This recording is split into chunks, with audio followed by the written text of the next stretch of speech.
ప్రార్థన చేసుకొచ్చండి. ప్రార్థన. సర్వకృపానిధి, సర్వాధికారి, పరిశుద్ధుడా, పరమందాసులైనటువంటి మా కన్న తండ్రి, మీ పరిశుద్ధ మహోన్నత హెచ్చింపు గణనామలకై స్తుతులు స్తోత్రములు, ఘనత మహిమ ప్రభావం చెల్లించుకొనిస్తున్నాం దేవా.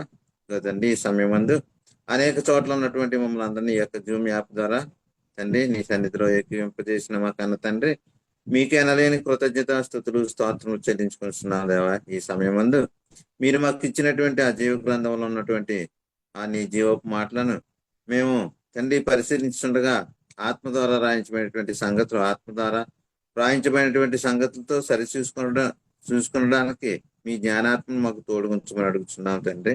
దేవా, ఈ మాటలను ఎవరి హృదయానికి ఏ విధంగా అందవలసి ఉన్నదో తండ్రి, ఆ మీ చిత్తమును మీ ఇష్టమును వెల్లడి చేయమని మా హృదయాలను తెరిచి నీ ఎదుట తండ్రి వెనగల చెవులను గ్రహించగలిగేటటువంటి హృదయంలో మీరు మాకు దయచేయమని, మీ నోటి బోరగా మమ్మల్ని వాడుకోనమని, మహిమ పొందమని, మాతో మీరుండమని మీ ప్రియకుమారుడును మా రక్షకుడైనటువంటి యేసుక్రీస్తు ప్రభుల వారి ద్వారా ఈ ప్రార్థన సమర్పించుకుని వేడుకుంటున్నాం మా పరమ తండ్రి. ఆమేన్.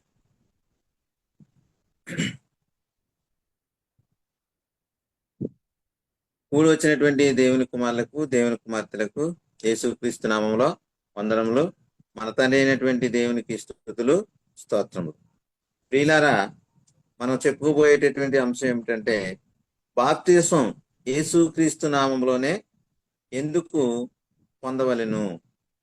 ప్రియులారా, మరొకసారి, బాప్తిసం యేసుక్రీస్తు నామంలోనే ఎందుకు పొందవలెను అనే అంశంలో ఉపోద్ఘాతము మనము ఈ దినాన్నే నేర్చుకుందారు ప్రియులారా.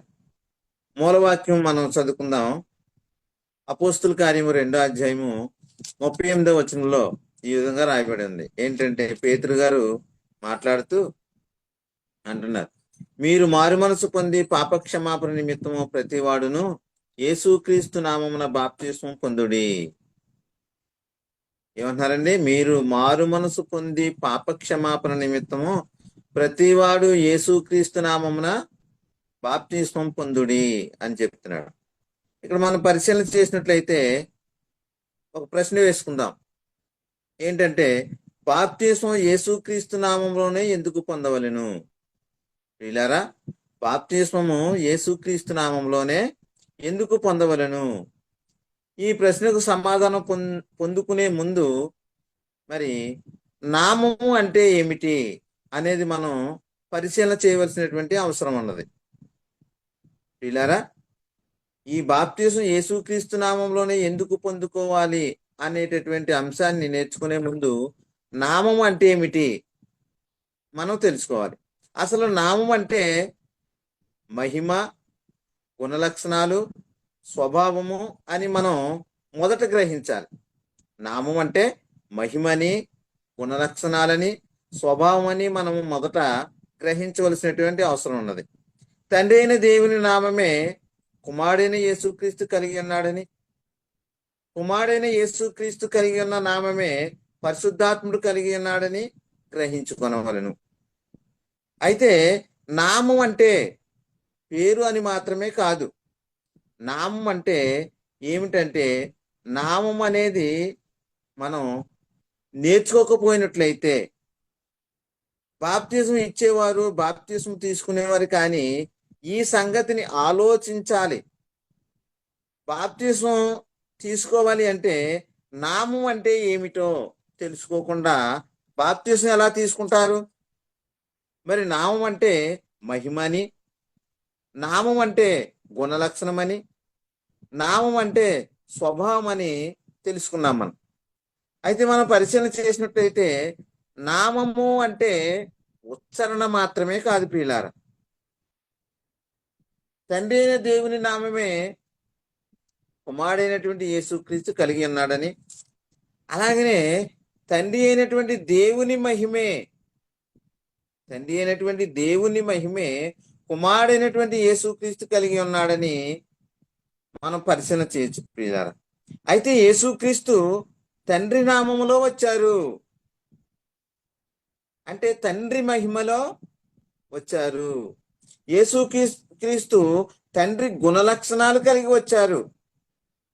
యేసుక్రీస్తు తండ్రి స్వభావం కలిగి వచ్చారు.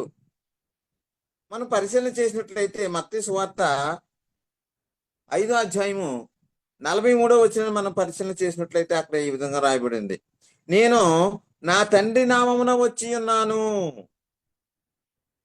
ఇక్కడ నామం అంటే ఏమని చెప్పుకున్నాం ప్రియులారా? మహిమలో. ఇక్కడ యేసుక్రీస్తు ప్రభు అని అంటున్నారు, నేను నా తండ్రి మహిమలో వచ్చి ఉన్నాను. యేసుక్రీస్తు తండ్రి నామములో అంటే తండ్రి నామము ఈజ్ ఈక్వల్ టు యేసుక్రీస్తు నామము. ప్రియులారా, తండ్రి నామము ఈజ్ ఈక్వల్ టు యేసుక్రీస్తు నామము. ఇది మనకు అర్థం కావడానికి అంకెల రూపంలో, సంఖ్య రూపంలో మనము ఒకసారి ఆలోచన చేద్దాం ప్రియులారా. మరి తండ్రి కలిగి ఉన్నటువంటి మహిమ 10 అనుకున్నట్లయితే యేసుక్రీస్తు కలిగి ఉన్నటువంటి మహిమ 10. తండ్రి అయినటువంటి దేవుడు కలిగి ఉన్నటువంటి మహిమ 10 ఈజ్ ఈక్వల్ టు యేసుక్రీస్తు కలిగి ఉన్నటువంటి మహిమ కూడా 10. యేసుక్రీస్తు కలిగి ఉన్న నామము ఎవరిది అంటే తండ్రిది. యేసుక్రీస్తు కలిగి ఉన్నటువంటి మహిమ ఎవరిదంటే తండ్రిది. అందుకే ఇక్కడ ఏమంటున్నారు మత్తయి సువార్త 5వ అధ్యాయం 43వ వచనంలోను, నేను నా తండ్రి నామమున వచ్చి ఉన్నాను. తండ్రి మహిమను కలిగి యేసుక్రీస్తు ఈ లోకానికి వచ్చారు అని మనం తెలుసుకున్నాం ప్రియులారా. మరి పరిశుద్ధాత్మను గురించిగా ఆలోచన చేద్దాం. ఇక్కడ మనం పరిశీలన చేసినట్లయితే యేసుక్రీస్తు నామమే పరిశుద్ధాత్ముడు కలిగి ఉన్నాడు. అంటే పరిశుద్ధాత్ముడు ఎవరి నామములో వచ్చాడు అంటే యేసుక్రీస్తు నామములో వచ్చారు. యేసుక్రీస్తు మహిమలో పరిశుద్ధాత్ముడు వచ్చినట్లు మనం చూస్తున్నాం ప్రియులారా. ఇక్కడ మనం పరిశీలన చేసినట్లయితే యోహాను సువార్త 14వ అధ్యాయము 26వ వచనంలో చూసినట్లయితే అక్కడ యేసుక్రీస్తు ప్రభువారు అంటున్నారు, ఆదరణకర్త అనగా తండ్రి నా నామమున పంపబోవు పరిశుద్ధాత్మ సమస్తమును మీకు బోధించి నేను మీతో చెప్పిన సంగతులన్నింటినీ మీకు జ్ఞాపకం చేయును అంటున్నారు పిల్లలు. ఏం చేస్తారట? ఆదరణకర్త అంట. అనగా తండ్రి నా నామమున అంటే తండ్రి యేసుక్రీస్తు మహిమలో పంపబోవు పరిశుద్ధాత్ముడు సమస్తమును మీకు బోధించును. ఏం బోధిస్తారంట? సమస్తాన్ని. ఆ సమస్తములో ఏమైనా లోటుపాట్లు ఉన్నాయా, ఏమైనా విడిచిపెట్టి ఉన్నాయంటే లేదు ప్రియులారా. సమస్తమును యేసుక్రీస్తు ఏమైతే చెప్పారో అవన్నీ కూడా ఏం చేస్తారంట? మీకు బోధించి నేను మీతో చెప్పిన సంగతులన్నింటినీ, యేసుక్రీస్తు ఏమైతే చెప్పారో ఆ సంగతులన్నింటినీ మీకు జ్ఞాపకం చేయును అంటున్నారు ప్రియులారా. ఈ పరిశుద్ధాత్మ ఏం చేస్తారంట? యేసుక్రీస్తు మహిమలో వచ్చి యేసుక్రీస్తు ఏమైతే చెప్పారో ఆ సంగతులన్నింటినీ జ్ఞాపకం చేయును, జ్ఞాపకం చేస్తారట ప్రియులారా. ఇక్కడ మనం పరిశీలన చేసినట్లయితే తండ్రి పరిశుద్ధాత్ముని ఎవరి నామంలో పంపిస్తారు అంటే యేసుక్రీస్తు నామములో. మరి యేసుక్రీస్తు ఎవరి నామంలో ఈ లోకానికి వచ్చారంటే తండ్రి నామములో, తండ్రి మహిమలో వచ్చినట్లు మనం చూస్తున్నాం ప్రియులారా. అయితే యేసుక్రీస్తు నామము ఈజ్ ఈక్వల్ టు పరిశుద్ధాత్మని యొక్క నామము. యేసుక్రీస్తు మహిమ ఈజ్ ఈక్వల్ టు పరిశుద్ధాత్మని యొక్క మహిమ. ఇక్కడ మనకు అర్థం కావాలంటే పరిశుద్ధాత్ముడు ఎవరి నామములో వచ్చారంటే యేసుక్రీస్తు నామములో. ఇక్కడ మనం పరిశీలన చేసినట్లయితే యేసుక్రీస్తు నామము ఈజ్ ఈక్వల్ టు పరిశుద్ధాత్మని నామము. ఇక్కడ మనం సంఖ్యల రూపంలో చేర్చుకుంటున్నాం కదండి. 10 యేసుక్రీస్తు యొక్క నామము, యేసుక్రీస్తు యొక్క మహిమ ఈజ్ ఈక్వల్ టు 10 అయితే పరిశుద్ధాత్ముని యొక్క నామము, పరిశుద్ధాత్ముని యొక్క మహిమ ఈజ్ ఈక్వల్ టు 10 అవుతుంది. కాబట్టి ఇక్కడ ఏమవుతుంది? యేసుక్రీస్తు పరిశుద్ధాత్ముడు ఎవరి నామంలో వచ్చారంటే యేసుక్రీస్తు నామములో, యేసుక్రీస్తు మహిమలో ఈ లోకానికి వచ్చారు. ఇది చాలా ప్రాముఖ్యం. మనం బాప్తిస్మం తీసుకుంటే సరిపోదు. తీసుకున్న బాప్తిస్మం సరైనదా లేదా తెలుసుకోవలసినటువంటి అవసరము ఉన్నది ప్రియులారా. ఎందుకంటే ఈ లోక సంబంధంగా మనం ఎక్కినటువంటి బస్సు మన ఊరు వెళ్ళకపోతే అక్కడ దిగి మరలా మన ఊరు వెళ్ళే బస్సు ఎక్కి రావడానికి అవకాశం ఉంటుంది. కానీ ఈ ప్రయాణం ఆత్మ సంబంధమైన పరలోక ప్రయాణము కాబట్టి ఈ ప్రయాణంలో మనము జాగ్రత్త కలిగి ఉండాలి. మరి జాగ్రత్త లేనట్లయితే మీరు ఏమవుతుందంటే నిత్య నరకానికి వెళ్ళిపోయేటటువంటి పరిస్థితి. కాబట్టి మనం స్పష్టమైన సరి అయిన నిర్దిష్టమైన సత్యాన్ని గ్రహించి అనుసరించవలసినటువంటి అవసరము ఎంతైనా ఉంది ప్రియులారా.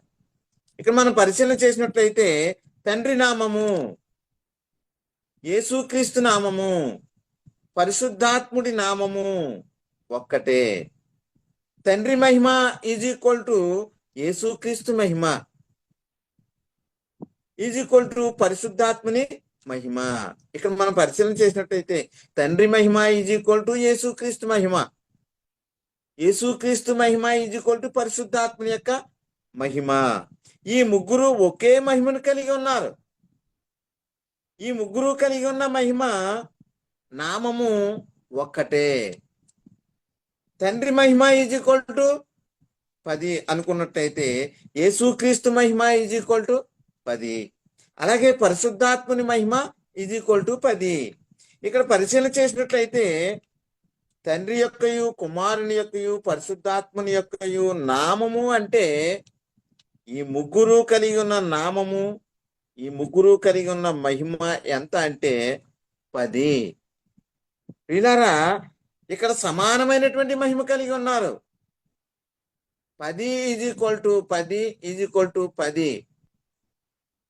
ఇక్కడ ఏమవుతుందంటే వీరు కలిగి ఉన్నటువంటి మహిమ సమానమైనది. అంటే తండ్రి యొక్క నామము, కుమారుని యొక్క నామము, పరిశుద్ధాత్మ యొక్క నామము ఎంత అంటే 10. తండ్రి మహిమ ఈజ్ ఈక్వల్ టు 10, యేసుక్రీస్తు మహిమ ఈజ్ ఈక్వల్ టు 10, పరిశుద్ధాత్ముని యొక్క మహిమ ఈజ్ ఈక్వల్ టు 10. ఈ ముగ్గురు మహిమ ఈజ్ ఈక్వల్ టు 10. అందుకనే ఇక్కడ తండ్రి మహిమ కుమారుడు కలిగి ఉన్నాడు, కుమారుని మహిమ పరిశుద్ధాత్ముడు కలిగి ఉన్నాడు.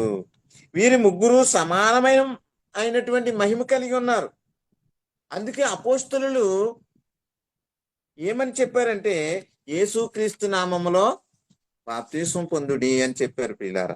ఇక్కడ మనం పరిశీలన చేసినట్లయితే అపోస్తలులైనటువంటి పౌలు ఫిలిప్పీలకు రాస్తున్నటువంటి పత్రికలో మనం పరిశీలన చేసినట్లయితే అపోస్తలులైనటువంటి పౌలు ఫిలిప్పీలకు రాసినటువంటి పత్రిక 2వ అధ్యాయము 6వ వచనంలో చూసినట్లయితే అక్కడ మనకు కనబడుతుంది ప్రియులారా. ఏమనంటే అయితే దేవుని స్వరూపము కలిగిన వాడై ఉండి దేవునితో సమానముగా ఉండుట విడిచిపెట్టకూడని భాగ్యమని ఎంచుకోలేదు అంటున్నారు ప్రియులారా. యేసుక్రీస్తు ఎలా ఉన్నారంట? దేవునితో సమానముగా ఉన్నారంట ప్రియులారా. యేసుక్రీస్తు ఎలా ఉన్నారంట? దేవునితో సమానముగా ఉన్నారంట. కాబట్టి ఇక్కడ దేవుడు కలిగి ఉన్నటువంటి మహిమ యేసుక్రీస్తు కలిగి ఉన్నారు. యేసుక్రీస్తు కలిగి ఉన్నటువంటి మహిమ పరిశుద్ధాత్ముడు కలిగి ఉన్నారు అని మనం పరిశీలన చేయాలి. ఇక్కడ ముగ్గురు ఒకే నామము కలిగి ఉన్నారు, లేక ముగ్గురు మహిమ ఒక్కటే అనేసి అర్థమవుతుంది ప్రియులారా. ఇక్కడ మనం పరిశీలన చేసినట్లయితే ఒక ప్రశ్న వేసుకుందాం. బాప్తిస్మము తండ్రి యొక్కయు, కుమారుని యొక్కయు, పరిశుద్ధాత్మ యొక్కయు నామంలోనికి పొందాలా, లేక యేసుక్రీస్తు నామంలోనికి బాప్తిస్మం పొందాలా? నేడు క్రైస్తవ సమాజంలో బాప్తిస్మం ఏ నామములో పొందాలి అనేది పెద్ద సమస్యగా ఉంది, చిక్కుముడిగా ఉంది. తండ్రి యొక్కయు, కుమారుని యొక్కయు, పరిశుద్ధాత్మ యొక్కయు నామములోనికి అంటే ఏమిటి? ఇది మనకు అర్థం కావాలి ప్రియులారా. తండ్రి మహిమ ఈజ్ ఈక్వల్ టు కుమారుని మహిమ ఈజ్ ఈక్వల్ టు పరిశుద్ధాత్ముని మహిమ లోనికి బాప్తిస్మం పొందాలి. ఈ ముగ్గురు మహిమలోనికి బాప్తిస్మం పొందాలి అంటే అదే మాట యేసుక్రీస్తు ప్రభువారు చెప్తున్నారు. ఏమనంటే మత్తయి సువార్త 28వ అధ్యాయం 19వ వచనంలో చూసినట్లయితే యేసుక్రీస్తు ప్రభువారు అంటున్నారు. కాబట్టి మరి యేసుక్రీస్తు ప్రభువారు చెప్తున్నటువంటి మాట, కాబట్టి మీరు వెళ్ళి సమస్త జనులను శిష్యులుగా చేయుడి, తండ్రి యొక్కయు కుమారుని యొక్కయు పరిశుద్ధాత్మని యొక్కయు నామములోనికి వారికి బాప్తిస్మం ఇచ్చుచు అంటున్నారు ప్రియులారా. ఇక్కడ యేసుక్రీస్తు ప్రభువారు మృతులలో నుండి తిరిగి లేచిన తర్వాత శిష్యులతో చెబుతున్నటువంటి మాట, మరి తండ్రి యొక్కయు కుమారుని యొక్కయు పరిశుద్ధాత్మ యొక్కయు నామములోనికి అంటున్నారు ప్రియులారా. ఇక్కడ నామములలోనికి అని చెప్పడం లేదు, నామములోనికి అని చెబుతున్నారు ప్రియులారా. యేసుక్రీస్తు నామమున బాప్తిస్మం పొందుడి అని ఎందుకు చెప్పారు మరి అపోస్తలులు అని మనం పరిశీలన చేసినట్లయితే, మరి యేసుక్రీస్తు చెప్పింది అపోస్తలులు చేయలేదా? మరి యేసుక్రీస్తు ప్రభువారు ఇక్కడ తండ్రి యొక్కయు కుమారుని యొక్కయు పరిశుద్ధాత్మని యొక్కయు నామములోనికి బాప్తిస్మం ఇవ్వండి అని యేసుక్రీస్తు ప్రభువారు శిష్యులతో చెప్పారు. మరి శిష్యులు ఏమంటున్నారు అని మనం పరిశీలన చేసినట్లయితే, యేసుక్రీస్తు నామంలోనికి బాప్తిస్మం పొందండి అని చెప్తున్నారు పిల్లరా. మరి యేసుక్రీస్తు చెప్పింది అపోస్తలులు చేశారా లేదా అని మనం పరిశీలన చేసినట్లయితే, యేసుక్రీస్తు తండ్రి యొక్కయు కుమారుని యొక్కయు పరిశుద్ధాత్మని యొక్కయు నామములోనికి అని చెబితే, మరి అపోస్తలులు మాత్రం యేసుక్రీస్తు నామమున బాప్తిస్మం పొందుడి అని ఎందుకు చెప్పారు? మరి ఇది చిక్కు ప్రశ్న. అయితే కొంతమంది ఇక్కడ మేము చెప్పిందే కరెక్టు, మేము చెప్పిందే సరైనది అని వారి సొంత ఆలోచనలతో, వారి సొంత నిర్ణయాలతో మరి ఈ వాక్యాన్ని కలిపి చెరిపేటటువంటి పరిస్థితి ఉంటుంది ప్రియులారా. యేసుక్రీస్తు చెప్పింది అపోస్తలులు చేశారా? అవును, యేసుక్రీస్తు చెప్పిందే అపోస్తలులు చేశారు. యేసుక్రీస్తు చెప్పిందే అపోస్తలులు చేశారంటే ఎలా చేశారు అని మనం పరిశీలన చేసినట్లయితే, మరి పేతురు గారు రాసినటువంటి రెండో పత్రిక మొదటి అధ్యాయము 20వ వచనంలో మనం చూసినట్లయితే అక్కడ మనకి స్పష్టంగా తెలుస్తుంది ప్రియులారా. ఒకడు తన ఊహను బట్టి చెప్పుటి వలన లేఖనములలో ఏ ప్రవచనము పుట్టదని మొదట మనము గ్రహించుకొనవలెను. ఏలయనగా ప్రవచనము ఎప్పుడును మనుషుని ఇచ్చను బట్టి కలుగలేదు గాని మనుషులు పరిశుద్ధాత్మ వలన ప్రేరేపింపబడిన వారే దేవుని మూలముగా పలికిరి. ఎలా పలికారంటండి? పరిశుద్ధాత్మ వలన ప్రేరేపింపబడిన వారే దేవుని చేత దేవుని మూలముగా పలికిరి అని చెప్తున్నారు పిల్లారా. మరి వీళ్ళు ఈ అపోస్తలులు మరి వారి సొంత మాటలు చెప్పారా? వారి సొంత ఆలోచనలు చెప్పారా అంటే కాదు పిల్లారా.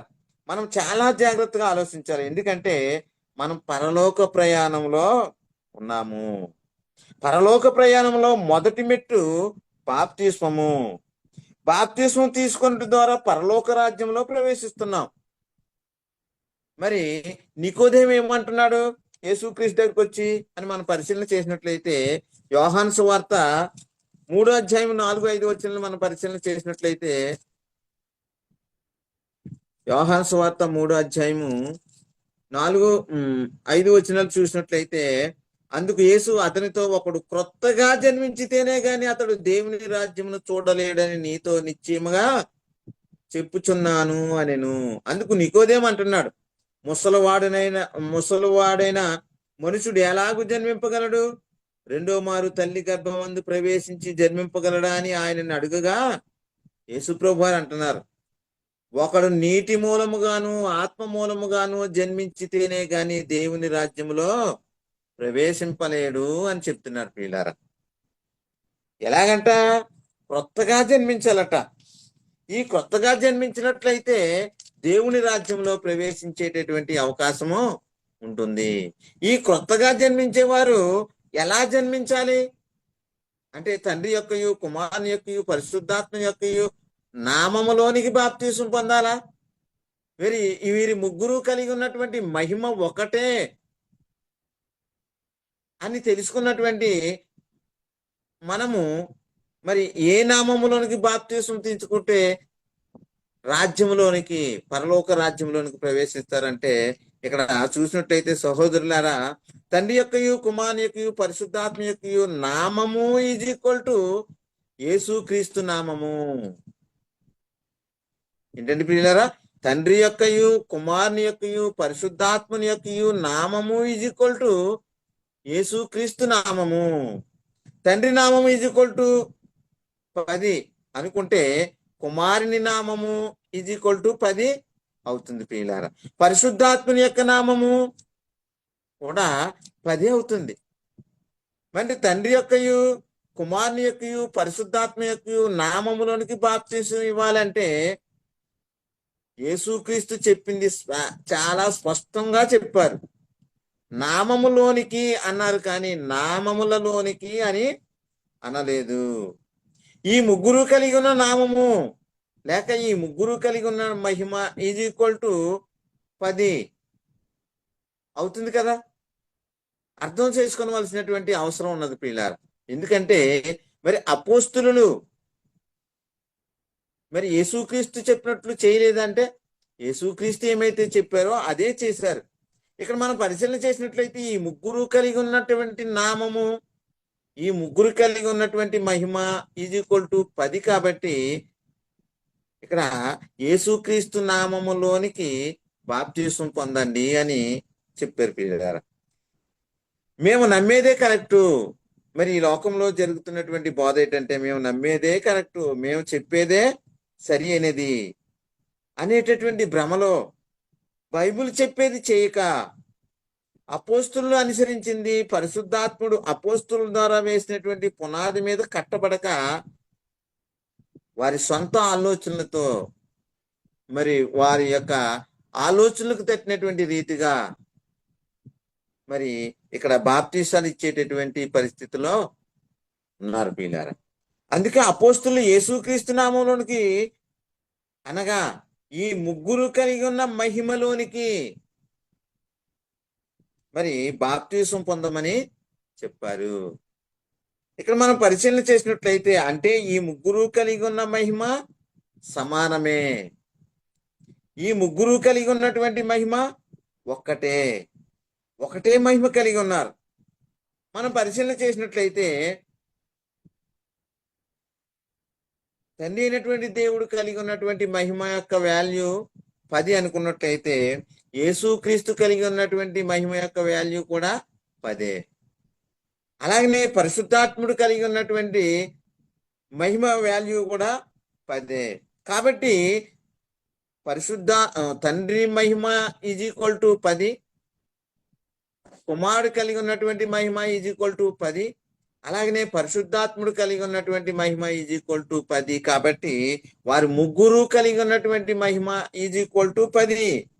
ఈ ముగ్గురులో ఒకడైనా యేసుక్రీస్తు నామంలోనికి బాప్తీసం పొందమని అపోస్తులు చెప్పారు. ఈ ముగ్గురు కలిగి ఉన్న మహిమ సమానమే అయితే మరి 10 ఈజ్ ఈక్వల్ టు ఈ ముగ్గురి నామములోనికి అనగా యేసుక్రీస్తు చెప్పినట్లు తండ్రి యొక్కయు కుమారుని యొక్కయు పరిశుద్ధాత్మని యొక్కయు నామంలోనికి బాప్తీసం పొందమని అపోస్తులు ఎందుకు చెప్పలేదు అని ప్రశ్నించేవారు ఉంటారు. ఇంకా మనం పరిశీలన చేసినట్టయితే మరి కొంతమంది ఈ ముగ్గురు కలిగి ఉన్న మహిమ సమానమే అయితే ఈ ముగ్గురులో తండ్రి ఉన్నాడు గనుక మరి అపోస్తులు తండ్రి నామంలోనికి బాప్తీసం పొందమని ఎందుకు చెప్పలేదు? మరి తండ్రి కలిగి ఉన్నటువంటి మహిమ 10 అనుకుంటున్నాం, అలాగనే యేసుక్రీస్తు కలిగి ఉన్నటువంటి మహిమ 10 అనుకుంటున్నాం, పరిశుద్ధాత్ముడు కలిగి ఉన్నటువంటి మహిమ 10 అనుకుంటున్నాం. కాబట్టి అపోస్తులు తండ్రి కలిగి ఉన్నటువంటి మహిమలోనికి బాప్తీసం పొందండి అని ఎందుకు చెప్పలేదు అని కొంతమంది అడిగేటటువంటి పరిస్థితి ఉంటుంది. ఇంకొక ప్రశ్న, ఈ ముగ్గురు కలిగి ఉన్న మహిమ సమానమే అయితే 10 ఈజ్ ఈక్వల్ టు 10, ఈ ముగ్గురులో పరిశుద్ధాత్ముడు ఉన్నాడు కనుక అపోస్తులు పరిశుద్ధాత్మ నామంలో బాప్తీసం పొందండి అని ఎందుకు చెప్పలేదు అని ప్రశ్నించేవారు కూడా మరికొందరు ఉంటుంటారు. మరికొందరు చెప్పేది ఏమిటంటే వారి వారి యొక్క సిద్ధాంతాలను బట్టి, ఆచారాలను బట్టి ఈ యుగ సంబంధమైన దేవత వారి మనోనేత్రాలకు గుడ్డితనం కలుగు చేయడం వల్ల మరికొందరు ఏమంటున్నారంటే, యేసుక్రీస్తు చెప్పినట్లు తండ్రి యొక్కయు కుమారుని యొక్కయు పరిశుద్ధాత్మని యొక్కయు నామములోనికి బాప్తిసం ఇచ్చినా పర్వాలేదు అని చెప్తున్నారు. మరి కొంతమంది ఏమంటున్నారంటే, అపోస్తులు చెప్పినట్లు యేసుక్రీస్తు నామంలో బాప్తిసం ఇచ్చినా పర్వాలేదు అని చెప్పేటటువంటి పరిస్థితి ఉంది. ఈ రెండు ఒకటే అని చెబుతూ ఉన్నారు ప్రియులారా. మరి మరికొంతమంది ఏమంటున్నారంటే, బాప్తిసం ఇచ్చేవారు యేసుక్రీస్తు చెప్పినట్లు తండ్రి యొక్కయు కుమారుని యొక్కయు పరిశుద్ధాత్మని యొక్కయు నామములోనికి బాప్తిసం ఇవ్వాలని, అలాగనే బాప్తిసం తీసుకునేవారు యేసుక్రీస్తు నామంలో బాప్తిసం పొందుతున్నాము అని చెప్పాలని చెప్పేటటువంటి వారు మరి కొందరు ఉన్నారు ప్రియులారా. మరి ఇంతకీ మనం పరిశీలన చేసినట్లయితే వీరందరూ నమ్ముతున్నటువంటి, చెబుతున్నటువంటి ఈ బాప్తిసం ఇచ్చే పద్ధతిలో ఏది లేఖనానుసారమైనది అని మనం పరిశీలన చేసినట్లయితే క్రైస్తవ సమాజంలో ఇది ఒక చిక్కుముడిగా ఉంది ప్రియులారా. పరలోక రాజ్యంలో చేర్చబడాలి అంటే బాప్తిసం మొట్టమొదటి మెట్టు. ఇది మరి ఈ బాప్తిసం ఏం చేస్తుందంటే, పరలోక రాజ్యములో సంఘములో చేర్చబడాలి అంటే ఈ బాప్తిసం పొందుకోవాలి. దేవుని ఇంటి వారిగా, దేవుని కుటుంబ సభ్యులుగా చేర్చబడాలంటే క్రొత్తగా జన్మించాలి. పునఃస్థితి సంబంధమైనటువంటి స్నానము పొందుకోవాలి. ముందున్నటువంటి స్థితిని పొందుకునే స్నానము అంటే బాప్తిస్మము పొందుకోవాలి. ఇది చాలా ముఖ్యమైనది. మరి పై పద్ధతిలో ఏది లేఖనానుసారమైనది?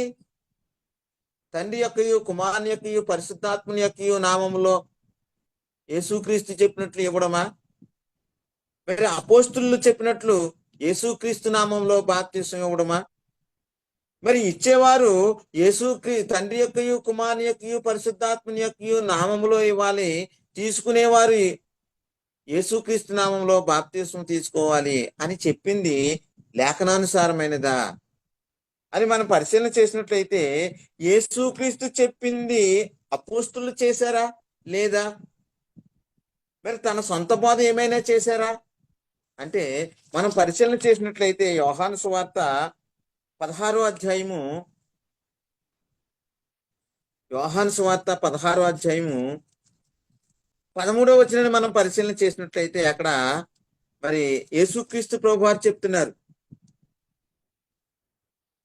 13వ వచనాన్ని, అయితే ఆయన అనగా సత్య స్వరూపైన ఆత్మ వచ్చినప్పుడు మిమ్మును సర్వసత్యములోనికి నడిపించును అని చెప్పి ఇక్కడ ఏమంటున్నారంటే, ఆయన తనంతట తామే ఏమీ బోధింపక, ఈయన పరిశుద్ధాత్ముడు తనంతట తానే ఏమీ బోధింపక వేటిని వినునో వాటిని బోధించి సంభవింపబోవు సంగతులు మీకు తెలియజేయును. సంభవింపబోయేటటువంటి సంగతులు ఏం చేస్తారంట? వారికి తెలియజేస్తాడు పరిశుద్ధాత్ముడు అని చెప్తున్నారు ప్రియులారా. ఇంకా మనం పరిశీలన చేసినట్లయితే అదే అధ్యాయము 12వ వచనంలో యేసుక్రీస్తు ప్రభువారే స్వయంగా చెప్తున్నారు, నేను మీతో చెప్పవలసినవి ఇంకనూ అనేక సంగతులు కలవు గాని ఇప్పుడు మీరు వాటిని సహింపలేరు అని చెప్తున్నారు ప్రియులారా. యేసుక్రీస్తు ప్రభువారు ఏమంటున్నారు? నేను మీతో చెప్పవలసినవి ఇంకనూ అనేక సంగతులు కలవు, అవి ఇప్పుడు మీరు సహింపలేరు అంటున్నారు. ఇంకా మనం పరిశీలన చేసినట్లయితే అదే అధ్యాయము 7వ వచనంలో అంటున్నారు యేసుక్రీస్తు ప్రభువారే, అయితే నేను మీతో సత్యము చెప్పుచున్నాను అంటున్నారు ప్రియులారా. యేసుక్రీస్తు ప్రభువారు ఏం చెప్తున్నారంట? సత్యము చెప్తున్నారట. నేను వెళ్ళిపోవటం వల్ల మీకు ప్రయోజనకరము, నేను వెళ్ళని ఎడల ఆదరణకర్త మీ యొద్దకు రాడు, నేను వెళ్ళిన ఎడల ఆయనను మీ యొద్దకు పంపుదును అని చెప్పి ఇక్కడ అంటున్నారు 13వ వచనంలో. అయితే ఆయన అనగా సత్య స్వరూపైన ఆత్మ వచ్చినప్పుడు మిమ్మును సర్వసత్యములోనికి నడిపించును అంటున్నారు ప్రియులారా. యేసుక్రీస్తు ప్రభువారు ఏం చెప్పారంట? సత్యమే చెబుతున్నాను అన్నారు. మరి పరిశుద్ధాత్ముడు వచ్చిన తర్వాత ఏం చెప్తారంట? సర్వసత్యములోనికి నడిపించును అంటున్నారు. మరి సర్వసత్యములోనికి తనంతట తానే ఆలోచన కలిగి తనంతట తానే నిర్ణయాలు తీసుకుని మరి సర్వసత్యాన్ని చెబుతారా అంటే కాదు పిల్లారు. ఇక్కడ చెప్తున్నారు, ఆయన తనంతట తామే ఏమియు బోధింపక వేటిని వినినో వాటినే బోధించి సంభవింపబోవు సంగతులను మీకు తెలియజేయును అని చెప్తున్నారు పిల్లారా. ఇక్కడ చెబుతూ ఏమంటున్నారు కింద మనం చూసినట్లయితే యేసుక్రీస్తు ప్రభువారు 14వ వచనంలో ఏమంటారు? ఆయన నా వాటిలోనివి తీసుకొని మీకు తెలియజేయును గనుక నన్ను మహిమపరచును అంటున్నారు పిల్లారా. మరి పరిశుద్ధాత్ముడు ఎవరిని మహిమపరుస్తారంట? యేసుక్రీస్తుని మహిమపరుస్తారట. ఎందుకు ఎలా అంటే పరిశుద్ధాత్ముడు ఎవరి నామంలో వస్తారు అంటే యేసుక్రీస్తు నామంలో వస్తారు, యేసుక్రీస్తు మహిమలో వస్తారు. మరి యేసుక్రీస్తు ప్రభు వారు ఎవరి మహిమలో వచ్చారు అంటే తండ్రి మహిమలో వచ్చారు. అందుకే ఇక్కడ అంటున్నారు 15వ వచనంలో, యోహాను సువార్త 16వ అధ్యాయం 15వ వచనంలో, తండ్రికి కలిగినవన్నీ నావి, అందుచేత ఆయన నా వాటిలోనివి తీసుకొని మీకు తెలియజేయను అని నేను చెప్పి తిని అంటున్నారు. తండ్రికి కలిగినవన్నీ యేసుక్రీస్తు అంట. యేసుక్రీస్తు చెప్పిన వాటిలో నీవి తీసుకొని పరిశుద్ధాత్ముడు మీకు తెలియజేస్తారు అని చెప్తున్నారు పిల్లారా. మరి ఇక్కడ మనం పరిశీలన చేసినట్లయితే అపోస్తులు ఈ పరిశుద్ధాత్మను పొందుకున్న వారే మరి ఏమని మాట్లాడుతున్నారు అని మనం పరిశీలన చేసినట్లయితే అపోస్తుల కార్యము 2వ అధ్యాయం 38వ వచనములో పేతురు మరి పరిశుద్ధాత్మను పొందుకున్న వాడై ఆ 11 మందిలో నిలవబడి మాట్లాడుతున్నటువంటి మాట ఇక్కడ పేతురు మాట్లాడుతున్నారు. ఎందుకంటే ఇశ్రాయేలీలు ఏమైతే చేశారో దాన్ని విడమర్చి చెప్పారు. ఏమనంటే మీరు సిలువ వేసిన ఈ యేసునే దేవుడు ప్రభువుగాను క్రీస్తుగాను నియమించను అని చెప్పిన తర్వాత వారు మనసులలో నొచ్చుకుని హృదయాలు పొడవబడిన వారే మేమేమి చేయాలి అని అడిగినప్పుడు పేతురు గారు అంటున్నారు, మీరు మారు మనసు పొంది పాప క్షమాపణ నిమిత్తము ప్రతివాడు యేసుక్రీస్తు నామమున బాప్తిస్మం పొందుడి అని చెప్తున్నారు పిల్లారా. మరి ఈ విధముగా మరి తండ్రి యొక్కయు కుమారుని యొక్కయు పరిశుద్ధాత్మని యొక్కయు నామములో అంటే మహిమలో, ఆ మహిమ ఎవరు కలిగి ఉన్నారంటే యేసుక్రీస్తు కలిగి ఉన్నారు. తండ్రి కలిగి ఉన్నటువంటి మహిమ యేసుక్రీస్తు కలిగి ఉన్నారు. యేసుక్రీస్తు ఏ మహిమ అయితే కలిగి ఉన్నారో ఆ మహిమలో పరిశుద్ధాత్ముడు వచ్చున్నారు. పరిశుద్ధాత్ముడు కలిగి ఉన్నటువంటి మహిమ యేసుక్రీస్తు కలిగి ఉన్నటువంటి మహిమ. మరి ఈ ఇరువురు కలిగి ఉన్నటువంటి మహిమ ఎవరిదంటే మరి యేసుక్రీస్తు తండ్రి మహిమ కలిగి ఉన్నారు, పరిశుద్ధాత్ముడు యేసుక్రీస్తు మహిమ కలిగి ఉన్నారు. కాబట్టి అపోస్తులు చెప్పినటువంటి బోధ ప్రకారము అపోస్తులు పరిశుద్ధాత్మను పొందుకుని మాట్లాడినటువంటి ఆ మాట, ప్రతివాడు యేసుక్రీస్తు నామమున బాప్తిస్మం పొందుడి. కాబట్టి మనం తెలుసుకోవలసినటువంటి విషయం ఏమిటంటే యేసుక్రీస్తు నామమున బాప్తిస్మం పొందుకున్నట్టయితే ఏం జరుగుతుందంటే పాపక్షమాపణ జరుగుతుంది, కొత్తగా జన్మిస్తున్నారు, ఆత్మ సంబంధముగా మరి నీటి మూలముగాను ఆత్మ మూలముగాను జన్మించిన వారుగా ఉంటున్నారు. దేవుని రాజ్యములో మరి దేవుని కుటుంబంలో సభ్యులుగా ఉండేటటువంటి పరిస్థితి ఉంటుంది ప్రియులారా. కాబట్టి మనం పరిశీలన చేసినటువంటి అంశంలో మరి బాప్తిస్మం యేసుక్రీస్తు నామములోనే ఎందుకు పొందాలి అంటే మరి తండ్రి కలిగి ఉన్నటువంటి మహిమ = 10, మరి యేసుక్రీస్తు కలిగి ఉన్నటువంటి మహిమ = 10, పరిశుద్ధాత్ముడు కలిగి ఉన్నటువంటి మహిమ = 10, వీరు ముగ్గురు కలిగి ఉన్నటువంటి మహిమ = 10. ఆ మహిమ ఎవరంటే ఈ ముగ్గురు కలిగి ఉన్నటువంటి మహిమ యేసుక్రీస్తు నామమున మరి బాప్తిస్మం పొందుకున్నట్లయితే మరి మనం రక్షింపబడతామని, పాపక్షమాపణ జరుగుతుందని లేఖనాలు సెలవిస్తున్నాయి. కాబట్టి మరి ప్రతి ఒక్కరూ కూడా యేసుక్రీస్తు నామములోనే బాప్తిస్వం పొందుకోవాలి అనేటటువంటి బైబిల్ చెప్పినటువంటి ఈ జ్ఞానాన్ని ప్రతి ఒక్కరూ గుర్తెరిగి మరి ఆ మార్గంలో పయనించగలిగేటటువంటి ధన్యత దేవుడు మన ఎల్లరికను దయచేయునుగాక. మిగిలిన అంశము వచ్చే వారం తెలుసుకుందారండి. మరి సహోదరులందరికీ వందనములు, దేవునికి స్తోత్రములు.